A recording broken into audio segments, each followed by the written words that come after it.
What's up? Another edition here at the Loyal Cubs fans, and Cubs win 10-6 over the Reds, and that makes it 4 games in a row. And the first 3 games against the Reds in this 4-game series, it's looking pretty good, like they could get a sweep.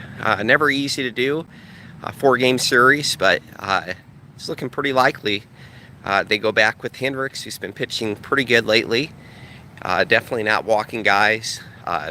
The way it's looking right now, Alex Mills did really well. I don't know how long he can keep that up, or Montgomery will come back soon. But it looks like Quintana may be the weak link, even though this is his second game where he gave up like 2 runs or less in a row. What was nice about today is the bats showed up early and often. Got the early lead. That's always nice. They had a 1-0 lead. Murphy hits a 2-run homer. Next thing you know, we're up 3-0. Everyone seemed to be hitting 2-run homers. Schwarber did. Baez hit a solo home run, and then later he had when bases loaded, he had a single that got 2 RBIs. So a lot of scoring today. Reds even screwed up and made a few errors. That kind of helped get some more runs. Otherwise, it might have been a little bit closer. What was nice is Cubs didn't have to use their best relievers, even though Quintana, he was getting up hits at the beginning of the game, some decent defense behind him. 4th inning, things got rough. He walked a couple guys, gave up some clutch hits, and next thing you know, it was down to 3-2 at that point. Cubs ended up scoring to get a bigger lead. Quintana got through the 5th inning, and so still only gave up 2 runs at that point. So that's the positive. And I was thinking that'd be nice and get through a 6th inning, but you have to be careful with him. You've seen it before too. He'll give up a leadoff walk, another hit, 3-run homer. Didn't give up any home runs today. Knock on wood. He's gave up 20 this year. But he did walk the leadoff guy in the 6th, and Madden didn't want to risk him potentially giving up a 2-run homer or something worse happening. Game getting closer. Went with the bullpen, went with Chavez, who did an excellent job. Got 3 quick outs and kept them at only 2 runs. So, statistically, it's going to help Quintana's ERA, only 2 runs in 5 innings. But he needs to be a little bit better. As of right now, I would say he doesn't deserve to be on the playoff roster as a starter. Maybe in the bullpen, because he seems to do good the first 3 innings, but he gets that 3rd time around. Most pitchers, they're going to give up more hits that 3rd time facing a batter. But it really dramatically, batting averages go up pretty dramatically compared to around the league, unfortunately. Quintana's had a pretty solid season. Last year when the Cubs picked him up, he had some ups and downs, but overall statistically, he was under 4 ERA. He had 207 strikeouts last year. This year, he's over 100, like 114. He's not going to come close to the 207. He has been durable to start every time. I know it was reported that he had some shoulder fatigue after the All-Star break, so they gave him the longest break, the way they reshuffled their rotation. He had like 10 or 11 days off. But still, ups and downs, his ERA. He was like at 4.3 or 4.4. He's probably somewhere around 4.2, 4.3 now. So it's his worst year right now, ERA-wise. Also gave up 20 home runs. His record was 23. So it looks like he could be in danger of that. And walks, he's somewhere around 62 walks given up, and 63 is his record. So needs to get his control down. So we'll see what happens with him. Cubs can have him 2 more years. The way the contract's set up, like they'd pay him $10.5 million next year and the year after. But each year they do have an opt-out clause for $1 million. So basically they can decide, do we pay him $1 million and not be on the team, or do we renew him for $10.5 million? Which $10.5 million is really a bargain anymore for a free agent, starter, veteran pitcher. but you'd like to get some production. That's something Cubs will have to figure out too. I mean, they can bring back Hamels next year. You know, is Darvish going to be back? Do they want to give Montgomery a spot? So those would be decisions they could figure out in the off season. But Quintana just has to do better, or he won't be a starter on a playoff roster. He seems to be very, very hittable and has a lot of control issues right now. Could have been worse. Walk 3 could have been worse. We've seen what Chatwood did. That was bad. But awesome for the Cubs hitting. You know, I would say yesterday was the only game with Murphy where, you know, it was struggle to get the runs. We ended up getting 3 runs, only 2 during the first 9 innings, and then we pulled it off with Bodie in the 10th. But the other games, you know, we scored 7 runs. The first game with Murphy, 7 runs. The second game with Murphy, and then today we really kicked butt with 10 runs. So good things happen when you make contact. Sometimes teams make errors, like the Reds did a few times, kept 1 inning going. It could have been a closer game without those errors. And it would have made a difference as needing to bring in guys like Edwards and Strop and Cishek. You know, I think right now those are your 3 best pitchers. You know, today we were able to go with Chavez, and he might be the 4th best pitcher the way he's playing. At least, what I like about him is he can eat up multiple innings if needed.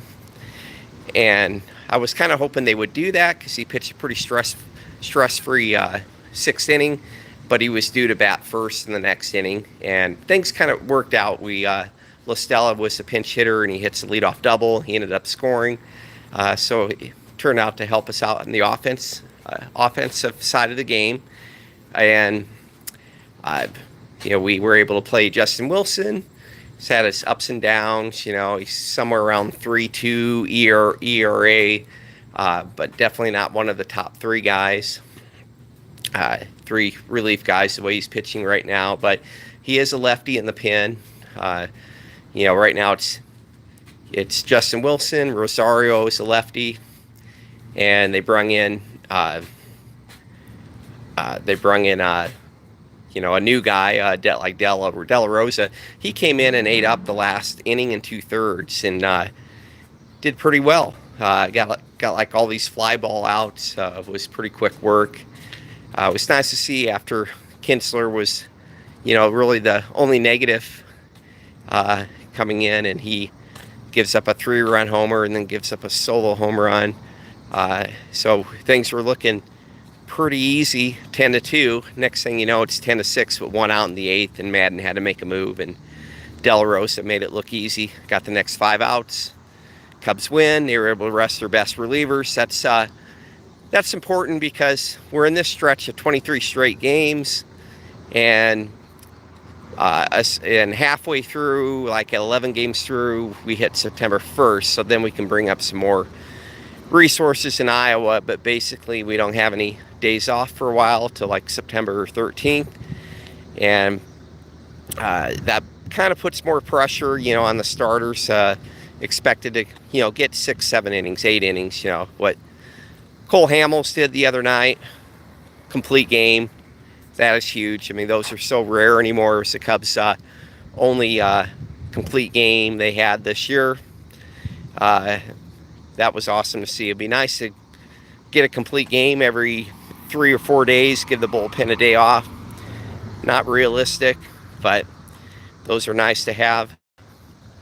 You also got to be careful. It's a balance. You don't want to burn out that starting pitcher. I mean, playoffs. But 6, 7 innings, you know, being able to not play your best relievers like 3 days in a row, you know, it certainly helps. You know, even when the starter isn't at his best, like Quintana, I mean, he did good enough to give the bullpen a rest, and the bats, you know, when you have a 10-2 lead or a big lead, then it's easier to take a risk and pitch Kinsler or Justin Wilson or whoever that it isn't as great as, like Cishek just seems unhittable right now. Edwards can be hit and miss, but he's still having a pretty great year at 2.5. He just struggled that one day where he Thought riding in on a cart would be a good thing. It was entertaining, funny. He's a hilarious guy, but didn't have the results that day. And yeah, Strop, he gave up a home run to bring in an extra inning, so he blew that save, his fourth blown save. But what did you expect? He's done pretty well considering he's never really been a closer. Hopefully Morrow comes back healthy and everything. I think he had like another MRI to make sure. I think everything's fine. He's going to be pitching with a little bit of pain, but he's obviously our best. We can get him back, and that will just make the bullpen that much better. So exciting news with like Chris Bryant. I guess he hit the scoreboard today. He hit 10 home runs in batting practice. The plan is he'll make a rehab start Monday. They didn't say where, but they're kind of speculating Iowa. So that's good. We're running out of time with minor leagues. September 3rd is the last minor league game, and no Cubs teams are expected to make the playoffs. So you run out of options where you can rehab a major league player down there for real game live action too. So hopefully no more injuries, and the guys that are injured get healthy, other than Darvish, but we had to turn that page. He's out for the year. It happens. It was disappointing. Chatwood's on the DL, but I think it's kind of a business decision that, we can't afford to have a bad reliever right now. We have to have our best. So exciting times. Cubs have a good chance for the sweep tomorrow. The disappointing thing last night is I was hoping Cubs would get more help. Our competition is playing good opponents. We have Cardinals are on the road against Colorado. They were playing good ball, winning 8 out of 10. That was a 2-run game. Colorado several times had like bases loaded, quite pulled out, and they lost like 7-5. And then we have the Brewers playing Pittsburgh. Pittsburgh, I remember, beat them 5 games in a row in a series. They played pretty well. That game was crazy. It went 15 innings. Pittsburgh took a 2-run lead in the top of the 15th. You thought it was a done deal, but they find a way to blow the game, give up 3 runs in the bottom of the 15th. So Brewers hung in there. So hopefully better results tonight. One thing that I thought was kind of funny is Brewers did use all 8 relievers in that long game, so hopefully that starts burning them out today and future games, like a lot of extra inning games can do.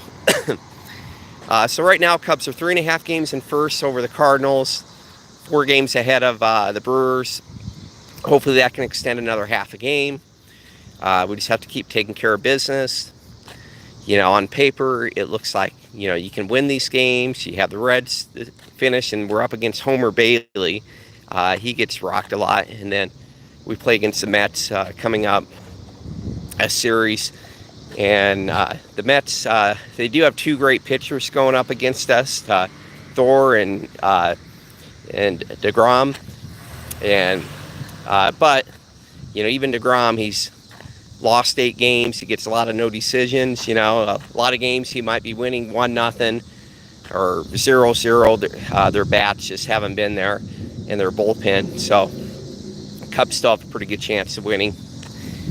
We'll see what happens. Go Cubs, go.